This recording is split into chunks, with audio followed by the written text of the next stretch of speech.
Hello! Welcome back to Brit of Alright, a sort of podcast. Whatever they call them nowadays, Yeah. I don't know what they are. You know? I'm Alex Boardman, I'm Chris Kehoe. and let's just jump right into it. Yeah. This is our Brit of Alright book. Essentially, we're trying to write a list of things that are great or extremely good about Great Britain. Yeah. Because quite often people... That are all right. We can't say Yeah. we can't pitch it any higher. We're British, can we? You know what I mean? It's stuff that's all right, yeah. Yeah. Because people It was all go right. on about British values and people go on about, oh, British way of life, and nobody seems to ever And you give... should be proud of this thing. Yes. You don't tell you. But you know, what? Yeah, why. you should be Yeah. proud of like Britain as a Yeah, concept. yeah, But yeah. then, so this is just a few specifics. Yeah. So far, we've got fish and chips and British seaside holidays in In the book. the book that's made in Italy because I didn't buy one, I forgot. But what I did buy for this episode What? is, look at this, ooh, some pork pies Right. Okay. to the untrained eye. Yeah. But I realise now I've made a massive error. What's the error? So basically, I thought, what fun would it be to get a Melton Mowbray pork pie Okay. and do a taste test between that and a different pork pie. So Just a normal pork. a normal pork pie. So some things that are so good about the Melton Mowbray pork pie are it's got to be made from a hot short crust pastry Right. that's got lard in it. Has to be All lard. right. Okay. It has to be hand raised, so you're not allowed to cook it in a ring. What? That made no sense to me. So you know when they do a pie, so you build a pie like the way a pottery person would, and you put the meat inside. Right. So you've got to do that by hand, and it's got to stay. All right. So you can't have it. You can't put put in a it in ring tin around or- it like right, you could right. do with these other pies. Just you know. The meat inside is uncured, Right. Okay. so it's just seasoned with whatever you want, salt, pepper, whatever. Yeah.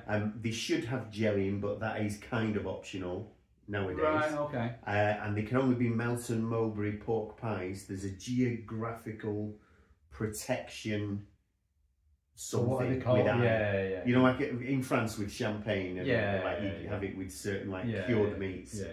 in Italy and things. So it's got to be within a 10-mile radius of Melton Melton Mowbray Mowbray. to be a Melton Mowbray. So it has to pie. have all of those things. All of about those it things and make also it. be within that geographic Yes. area. So they had a big one that was about £4, but then I was like, it's going to look really stupid on camera, so we'll have to cut it and then we'll have to bite it like that. Yeah. So I got these little cute ones. So we've Okay. got a taste test between a bacon and cheese pork pie that's not a Melton All Mowbray right. That makes it easier. and a There's Melton. bacon and cheese. Yes, in there thank as well. God. But I can't tell because Which is they're which? small. So what happens? It should because they're hand raised and they don't have a ring. They sort of go into like a What bell do they shape, like a tulip. Blow out a little bit. So that's definitely one because it's one of the dark ones. That's definitely a Melton Mowbray. So I Right. think that one is as well. Yeah. So I think that one's not. So this So you is, think- I mean, I think, but the way to tell is if you bite him, Melton Mowbray's grey because it's not cured. So that's the Melton Mowbray okay. one. That's really good. Would you normally have mustard with that or? Yeah. I don't have anything with it. This is great telly, isn't it? It's nice though. Yeah. That's my second one. Right, and this one is the not Melton Mowbray. So actually, if you look, it is a bit tighter. Oh, it's different. We've got cheese and bacon in. Mm. Really nice. It's got a bit more flavour to it than the Melton Mowbray one. It's better. So, Remember who's who, so don't give each other diseases. Oh, yeah. Oh, oh my God. But they're all right, actually. There's no jelly. I thought that jelly would have had to have been a. It did used to be, but apparently, because some people won't eat it, lots of people won't eat it. Why It's not? popular when we were a kid, although I didn't like it at first. I analysed it. And then you get older and suddenly you're like, oh yeah, have you got some? It adds a little bit of moisture to it, doesn't it? Which that really Which needs. it needs. Yeah. Yeah. So these are, I mean, they're only little small versions, Yeah. and they're only from a supermarket. They're not like award-winning pork pies, No. are they? So it's kind of really, if I'd not done a taste test, it would have been like, oh, that Melton Mowbray pork pie was amazing, but I just didn't get a very good one. And the cheese and smoked bacon one's better. It's got cheese and bacon. Yeah, would it not be anything's better? better. If you stick cheese and bacon in a lobster thermidor, immediately it's better. You know what I mean? It's like, I mean, thermidor's got cheese in anyway. But you know, So see if you can see any difference. So that's grey meat because that's it's a bit pinker, isn't it? uncured, the one and on the that's right. pinker, and Oh, also okay. it's got cheese and bacon in. I'm going a bit more like that. Yeah. I don't mind a bit, otherwise I'll get heartburn from the pastry. But yeah, so the jelly, I never liked it when I was a kid, as I was saying, and I just thought, I remember being amazed when I learned that they put it in on purpose. Yeah. Because I just thought They put it in must be afterwards. some sort of I thought it byproduct seeped out. from the pork pie making process that they can't avoid. And then they'd made a perfectly good pie and then injected jelly into it. I was like, what? So they're what we would have called, before we knew all this appellation control A nonsense. Yeah. But it's actually, it's really good that they do a protective order. Like you can get cheddar cheeses only now from that specific place. Oh, like Stilton has to be registered in the town of Stilton or something, doesn't it? Yes. Something like that, yeah. So it's good because that's what everywhere else in the world does, and in Europe especially, and they go on about it. And I think British food's really good. Yeah. So I'm glad they're doing that. But we used to call those pies a dinky pie. Right. Did you call them dinky pie?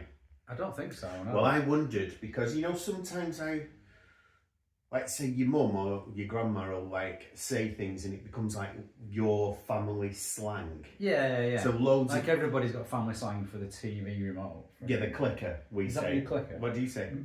Well, when I was a kid, my dad called it the telly turner over. Right. So, But so in that way that what's great with that is everybody you know what you mean. Everybody knows what I mean in your house. What's not so good is that because you never have experienced it before, when you go to someone else's house and say something like, give us the clicker or give us the telly turner over, everyone will look at you like, oh my god, do you mean the remote? Yeah. You mean the doofer or whatever, So I just had that moment with dinky pies before when I was thinking, I'll do Melton Mowbray pies because they're a good thing. And I had one last week. I had a really good one last week in a pub. And it came with mustard and Branston and cheese. It was basically a Plyman's, but the selling point was the hot. Plyman's is a good, Oh my god, it was amazing. And the hot Melton Mowbray pork pie was the big selling point, and it was incredible. A lot better than that little supermarket one. Which also should have been £2 for £3. And then when I got to the till, it was not that. So I ended up paying full whack. Oh no, how much? So how much? Four. Right, so that's that awkward moment where the lady goes £4 and I'm kind of going, big queue behind you. Don't be that guy who makes everybody held up by arguing over £1. But it's a point of principle. But deep down I was like, oh no. And then I was like, if my grandma could see me not arguing this. That is sort of, what is that, 33% more expensive though? Well, yes. And also, it must have been, and then when I've figured it out in my head, because I didn't get, it must have been two, I'd have got 2 cheese and bacon or 2 Melton Mowbrays. You couldn't mix and match. But they didn't say mix and match available. Okay. So I was kind of shot So myself in the foot all again. in for the Melton Mowbray. Everything, the taste test. I think that the cheese and bacon was worth the extra £1. It was. Sadly, it wasn't. Yeah, so with the dinky pie, I thought, oh, they look like dinky pies, these. And then I was going, is it just my family made that up? Anyway, when I Googled it, no, dinky pies are a thing. It is a well-known thing in the bakery. Oh, right, okay. It just means a small pie. Does it just mean small pie? Yeah. What are whist pies? Because they're small, aren't they? I don't know. Have you never heard of those? Oh, right, that's a future episode. Then. Yeah, whist pies. Is it a type of pie like filling or is it? No, I don't know. It's one of these things that all my life they've sold them in bakeries. I've heard people talk about them in polite society, and I've not bothered to inquire exactly what they mean. Whist pies? Oh my god! I know that they're little. You know, they're like about that big, similar to that. Yeah, similar to that little. I think size. they're like a meat pie that's about that size. Scotch pies are good as well. Yeah, they are. Yeah. So I had You could even do an entire series just on different types of pie from around the UK. Really should do a pie one. I had a pie in a Bovril at Celtic Park. Used to be Parkhead, but it's called Celtic Park now. And it was about 10 years ago, and it was £1.10 for the pie and 90p for the Bovril. Oh, and it was like still 30 quid a ticket. Yeah. And I went to the thing and I was starving, and I hate getting food at football because it's such a rip-off. And they went £2. And I was like, are you joking? It's like, no, that's what it costs. Fantastic. I love those little quirks that you get in different places. Yeah. Where, that's just how much these Just things. cheap, No one's yeah, going to. It's a pie, mate. What do you want? What do you expect? £1.10 for a pie. Probably more now. It might have been 15 years ago, but. So pork pies. I once went to a wedding. It was my flatmate from uni after we'd left uni, and his wedding, rather than a cake, like a tiered wedding cake, he had a tiered pork pie. So it was a big one at the bottom, and then oh my god, my eldest. I think one of them was like a gala pie with an egg in. Is what you know? Yeah, like I no, I don't approve of gala pies because it's an egg doesn't. No, have the egg on the side. Right. Okay. Do you know what you're doing there? You're taking up meat space with an egg. With an egg that's cheaper. That's what's happening there. Okay. Idiots are falling for it. Yeah. Like a Scotch egg. Oh, Scotch egg, fantastic. Well, would it not be better as a big sausage ball with an egg on the side? Yes, it would. Have you ever heard Thick Richard, his poem about the gala pie? No. It's so good. About how is it, whenever you get a gala pie, the egg's always halfway through. Is it like one big long tubular egg? Yeah, I think that. Yeah, I think they do that. Don't know. What was that fella called that has the bald head who used to go around factories showing how stuff was made, but he's been disgraced since? I think Paddy McGuinness now does a show on BBC, it's the same one, and it's like, how does it work or something. Oh, right. They go to a factory. Oh, what's he called? He used to present MasterChef, and he's like... Greg Wallace? Yeah, Greg Wallace. Right. So he doesn't do it anymore. When you said the bald guy had been disgraced, I thought you meant Greg Wallace. So there's a few of them, weren't there? Yeah. So he used to go around like factories and do the most patronising interview with like Doris from Bake Off. Right, okay. And she'd be like working in a shoe factory, and he goes, so Doris, what's your job? Oh, and her job's like sticking the heel on a pair of slippers. She's done it for 40 years, and it's literally one bit. And he's going, amazing, wow, can I have a go? And then he does it, and he goes, well, I'm not as good as Doris. It's like, literally. You've not been doing it for 40 years, right? Yeah. But it's like really patronising. Perhaps that'd be a good episode. But Paddy McGuinness does it now. Does he? Yeah, so I've not watched it. Okay. I've not watched it since. Right, you draw the line. No, I like Greg Wallace in those days because he was just so genuinely amazed at nothing. He was wherever he was, wow, and this machine seals the crisps. And you're like, yes, it's just a creepy machine. Unbelievable. It's absolutely not unbelievable. So nobody could do it. If they could have, I don't know, Maradona resurrected ball juggling while doing it, I wouldn't watch it. Because he used to howl at how bad it was. Can you imagine that as a show? Maradona having to do it whilst doing kick-ups constantly. I don't know if we can put Melton Mowbray pork pies in. If it was last week and I was in that pub, it would have absolutely stormed it. Well, thing is though, the fact it's not beaten a regular pork pie with cheese and bacon. It's not a regular pork pie. It's a sort of like drug-enhanced pork pie, isn't it? You know what I mean? So I think that what you're trying to put in, Melton Mowbray specifically, or pork pies in general. I don't know. I might save it. I might do another pie. I might come back. Do you know what is the best? One of the best pies. That was nice actually. There's a nice bit of pepper coming through. We can't have it now after going, that was a bit dry and it's a bit tasteless. It's a bit dry and tasteless, but it's alright though. We should go with it's alright. We should go with a cheese and onion Lancashire cheese proper from. That'd be good. I'm not putting that in. You're not putting it in? I might come back. I'll come back at a later date with a better version. Alright, okay. So, because obviously last week we put fish and chips in, and we've all had bad fish and chips, haven't we? Yes, we have actually. To be fair, yeah, so then you can take it at its best. Yeah, but not when you've just eaten it and both gone, oh, that's a bit dry and not very good, and you have the other one. Oh, are you worried about the integrity of the show? This Right, okay. Show. The word shows. Yeah, I'm not putting them in. Right, I'll come okay. back another day with a different. Fair enough. I like this sort of, so it's not going in. So Yeah, so don't write it there we go. Crossed out. in. But it hasn't been written in. No, exactly. Right, so what are you doing then? Well, I'm gonna stay in the Leicestershire area. Okay. Okay. And Walker's Crisps. things that are old and grey, eh? Walker's Crisps must be They are, from I Leicester. think they are. Gary Lineker. And based on the fact that Gary Lineker Yeah. is the sort of patron of them, then I assume that they are, yeah. So Gary Lineker, so you know, listing things that are good about Leicester, Walker's Crisps, Gary Lineker. I mean, that's if everyone's going to rile the sort of the right wing loons, it's going to be Gary Lineker, isn't it? But Oh yeah, they hate him, don't they? yeah. Why? Oh, he took an asylum seeker in. Because he just sort of says things they don't like. I think it's what it Yeah, is, yeah. you know. Like, so I think that's basically it. That's enough. Yeah. So yeah, Gary Lineker is good. But you know, the person I'm going to mention now, you probably don't associate him with Leicester. You probably associate him with everywhere else in the world before Right. Leicester, or at least I would. Adrian Mole's the only Leicester person I can think of. Who's not real. Yes, but he's just amazing. I remember when I was a kid, when I was about 14, reading The Secret Diary of Adrian my Mole.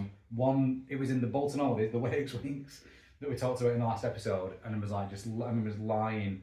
It was like dappled sunlight came in through my bedroom window and just read it cover to cover. You know what I mean? It was The like, funniest thing. It was so good. She was a genius. So Sue Townsend, is she Sue from Leicester? Townsend. Okay. Yeah, yeah. So these are all strong sort of like candidates, and maybe I would definitely put Adrian Mole in. Yeah, well, we can do that. You are at liberty to do that on a future episode. Oh, That's yeah. fine. So he's not Adrian Mole. No, Adrian Mole. No, it is David Attenborough. Oh, Sir David Attenborough. Right. He's from Leicester, which I didn't You're realise. joking? No. Because he doesn't. So is Richard Attenborough David That's his Attenborough's brother? Yeah. So the dude from Jurassic Park's his brother. Yeah. He doesn't. He's from Leicester as well. Yeah, it must be, but he doesn't.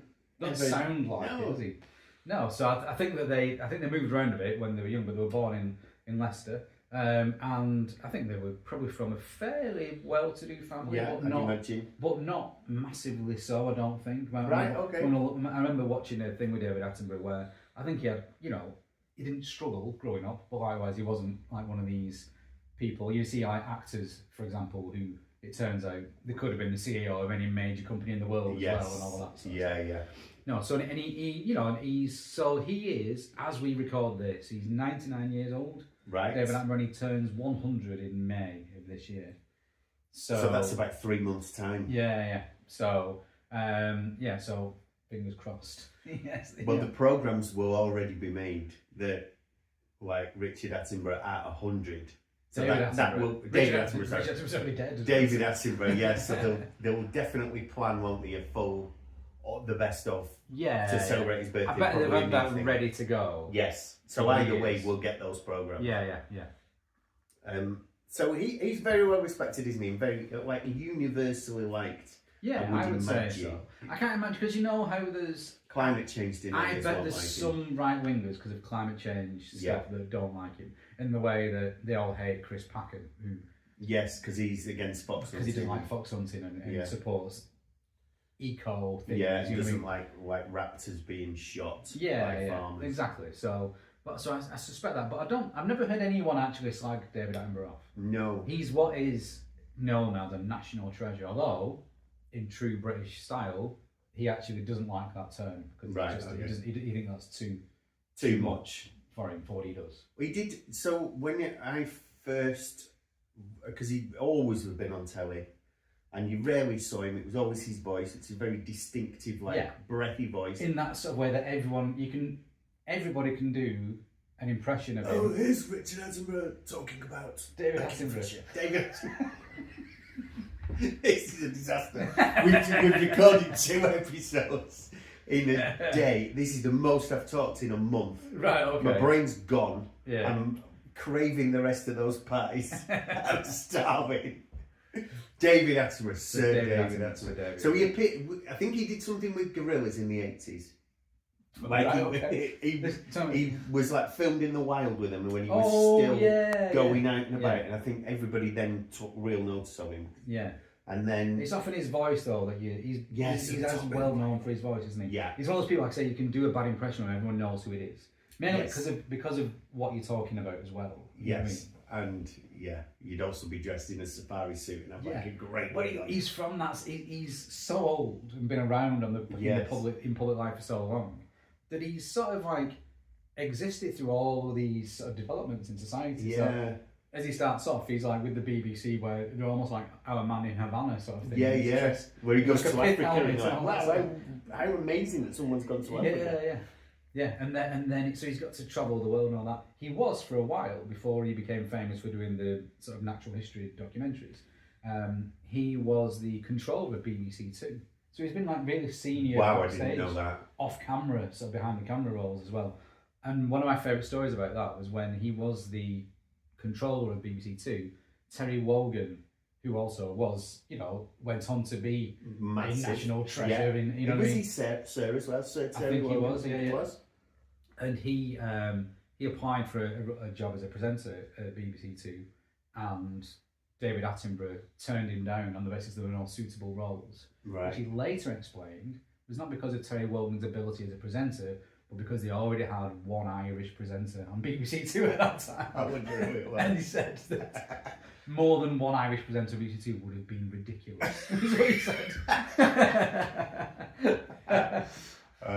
So he did the Blue Planet. I think that's the 9th. That's probably 25, 30 years old.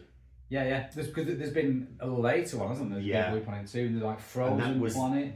The Blue Planet changed it from being something that might be on a Monday night at 8 o'clock to like absolute box set prime time. It was so spectacular. And there was Planet Earth as well, wasn't there? There was like that had the theme tune by Sigur Rós. Right, you know that Hippie Pole or whatever it's called, I remember the lizard. I think it might be a gecko trying to escape some snakes that. That was relatively recent, wasn't it? Yeah. I think Snoop Dogg does at one point commentary on that, and it's so funny. I saw that on like YouTube as well. That's really funny.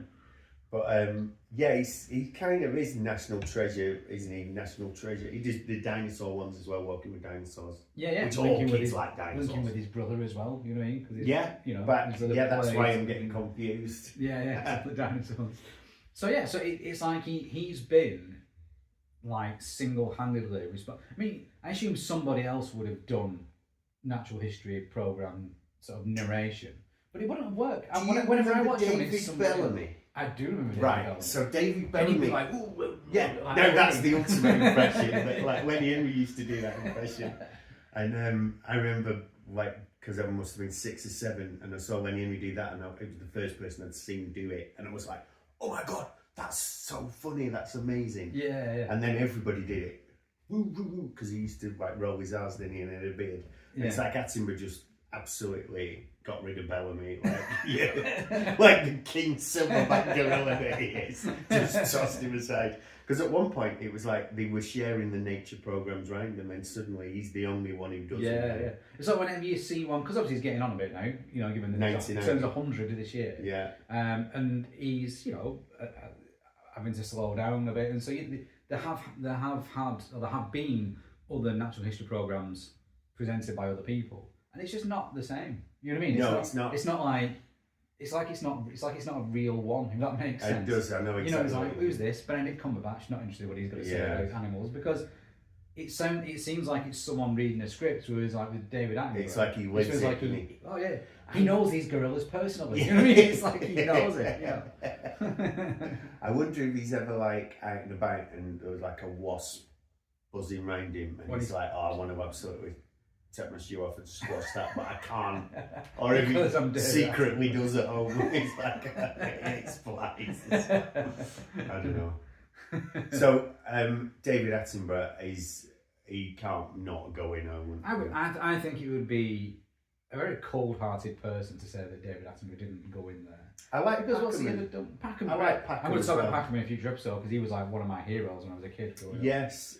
With Terry Nutkins and Michaela Strachan, who of all of them, that was I would come down on the side of being like absolutely loved it. In that a Paul Carve show. Yes, yeah. Samantha Fox and Linda Lusardi, I think. In the end, I got a toss. And I probably come down on the side. It was, but I remember like she was just so cool and like fit. Yeah. But like new stuff about animals is like wow, that's amazing. Yeah. Well, I got into sort of like animals and bird watching so as a result of the Really Well show. Yeah, because I thought Chris Packham was cool because he had like bleach blonde hair, punk style, and all that sort of stuff. I didn't at the time. Because I thought he was like trying to be too cool, whereas I thought she was just cool because she knew loads of stuff as well. Yeah. And Tony Nuckins was sort of like their dad. He's just like with his like missing fingers. He goes an otter. I saw an otter the other week, and it was frozen. Was it the same one? I don't know. It was big, so I can imagine.